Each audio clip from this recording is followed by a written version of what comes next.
Gracias, Presidenta. Compañeras y compañeros, buenas tardes a todas, a todos. Yo creo que estamos discutiendo una afortunada reforma en donde, gracias a la voluntad de todas las fuerzas presentes aquí en la Cámara de Diputados, al Ejecutivo Federal, como a las diferentes fracciones parlamentarias, estamos coincidiendo en la necesidad de una vez por todas de separar el salario mínimo del conjunto de cargas que se le han impuesto, multas, créditos, financiamiento de partidos, etcétera, etcétera, para liberarlo y para que no haya pretextos, entonces sí, para discutir por qué la importancia de revisar el aumento a los salarios mínimos y beneficiar así,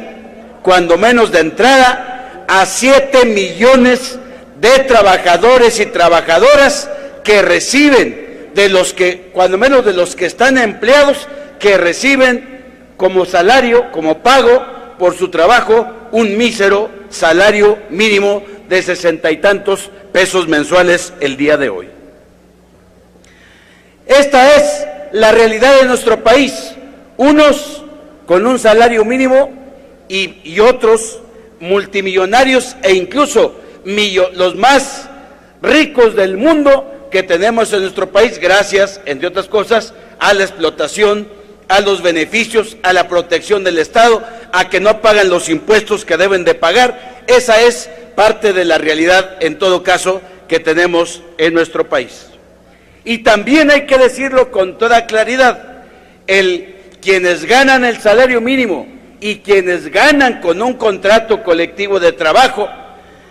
en última instancia, eso contrasta con lo que recibe la mayor parte de funcionarios de alto nivel en nuestro país, incluidos los diputados y senadores del Congreso de la Unión.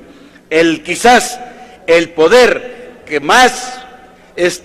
ostentación hace de sus salarios sea el Poder Judicial, pero no nos escapamos tampoco nosotros, ni los senadores, y menos aún el Poder Ejecutivo, frente a la realidad de millones de mexicanos y mexicanas. Lo cierto es que hoy, compañeras y compañeros, el salario mínimo en los últimos 30 años ha perdido un 75% de su poder adquisitivo. ¿Qué se compra hoy o qué se puede comprar hoy con el salario mínimo vigente?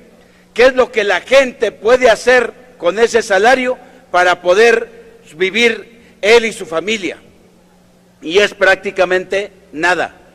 La urgencia, por eso, de separarlo, de quitarle los pretextos de la vinculación que tenía con otra serie de aspectos, de multas, recargos,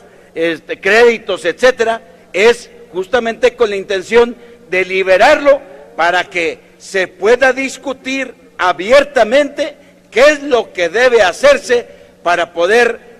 reivindicar el trabajo y reivindicar a los trabajadores. Y en esto ha sido muy importante el debate que se ha abierto a partir del 1 de mayo de este año. Hay que reconocer al jefe de gobierno del Distrito Federal, a Miguel Ángel Mancera, que el 1 de mayo convocó a un debate nacional sobre el tema. Dijo entonces: ante esta situación, se considera de suma importancia convocar a un gran debate nacional que nos lleve a una nueva política local y federal de recuperación del ingreso, especialmente de los que menos ganan. Evidentemente, el debate no parte de soluciones voluntaristas, ni generar expectativas irreales. Si en algo ha insistido el gobierno del DF, es en efectuar un análisis responsable e incluyente, en el que la política de recuperación sea gradual y separe estos aumentos de los múltiples pagos legales, crediticios, administrativos a los que va ligado el salario mínimo general vigente en el Distrito Federal. Se trata de una reforma imprescindible, urgente y absolutamente pertinente para establecer nuevas estructuras de igualdad y equidad en el país, es decir, a poner las bases de un piso más parejo. De esta forma, el 28 de agosto de 2014 se publicó una propuesta de acuerdo en ese sentido, denominada Política de Recuperación de Salario Mínimo en México y en el Distrito Federal. La propuesta es incrementar moderadamente los minisalarios para el 2015, 82.86 pesos diarios, para salir de la suficiencia alimentaria e incrementos anuales por arriba de la inflación, para alcanzar un salario mínimo diario de 171 pesos diarios, es equivalente a 5.199 mensuales, con incrementos moderados pero constantes. Esta cifra se alcanza en 2015 a 2025. En el primer caso, 15.6% más la inflación, y en el segundo, 7.6%. Las proyecciones pueden revisarse, pero la idea de una estrategia de recuperación sostenida del salario a mediano plazo solo será posible mediante un acuerdo nacional que involucre a patrones, trabajadores, Congreso, gobierno federal y locales, que permitan contener efectos, incentivos fiscales, contención de precios, tomar ese aumento como faro en revisiones salariales y contractuales, elementos que se contendrán en el acuerdo. La desvinculación que hoy planteamos del salario mínimo como unidad de medida es un primer paso a una política de recuperación del ingreso de los trabajadores. El dictamen en discusión recoge iniciativas presentadas desde el inicio del presente periodo por grupos parlamentarios del Partido de la Revolución Democrática, del Partido de Acción Nacional, del Movimiento Ciudadano, del Partido del Trabajo, así como la enviada recientemente por el Ejecutivo Federal. En los estudios que se hicieron para el dictamen de estas iniciativas, la Presidencia de la República reconoció que hizo suyo el planteamiento técnico jurídico solicitado por esta Cámara de Diputados al Instituto de Investigaciones Jurídicas de la UNAM y al Centro de Investigación y Docencia Económica, como paso previo para que la recuperación de los ingresos de los trabajadores menos calificados pueda comenzar en el año del 2015. Celebramos la coincidencia sobre temas fundamentales que pueden repercutir en el bienestar de los trabajadores asalariados y que se reconozca la aportación de nuestro grupo parlamentario en este importante avance. También tenemos pendiente en esta materia una política de recuperación salarial, sino el dictamen actual queda en una medida administrativa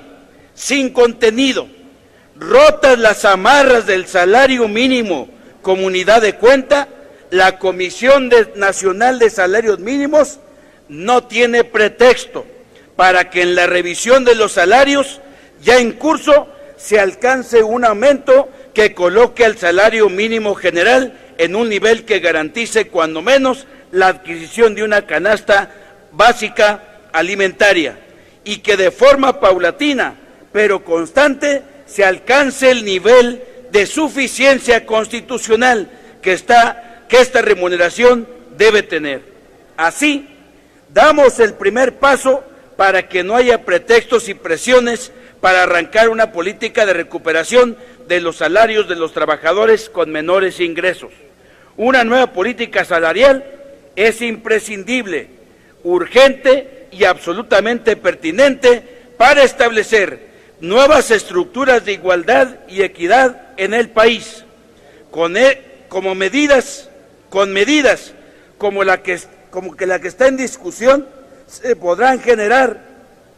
condiciones para un gran acuerdo político, económico y social